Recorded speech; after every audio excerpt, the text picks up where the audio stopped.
97.5 now. FM Lansing's #1 hit music station. Max been talking about this pretty much all afternoon. Flo Rida on the show right now. He's going to be at Soaring Eagle Casino and Resort on Friday. And Flo's getting over sort of a little cough here, so you might notice that in his voice. But I'm just wondering, how do you and your whole crew on stage, how do they all get ready for a show? How do you get ready for one? We're always super excited because, first and foremost, I'm definitely on my social media, just always happy to see, the anticipation of the fans. Our dancers, we always, communicate like that.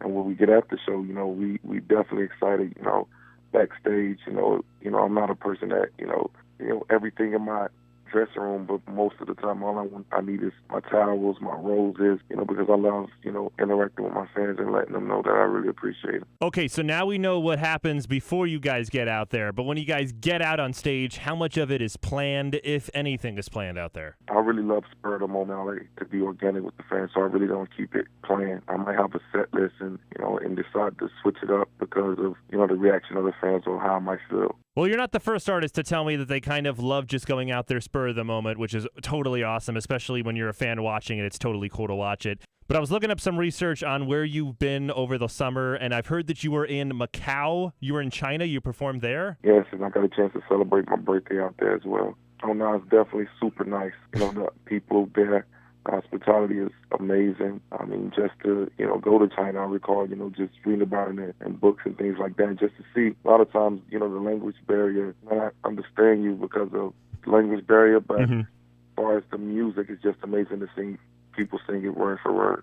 Well, yeah, that leads me to my next question about the language barrier. Is it strange at first when you go to a new country that you've never been to before and you see them singing in English? Well, the first time, you're like, oh, man, I wonder if they're going to understand, but I've been there before. It's just like, from my experience, it's just like being in the U.S. There's such huge fans that they follow you up and they look at your interviews and learn your music to the point where it's like it's no big difference.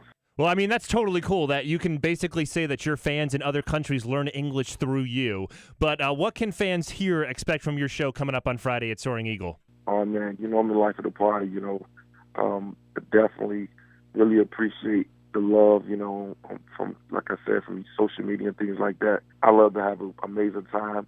Thanks to the fans, I have so many hit records, and that means it's going to be a hit show.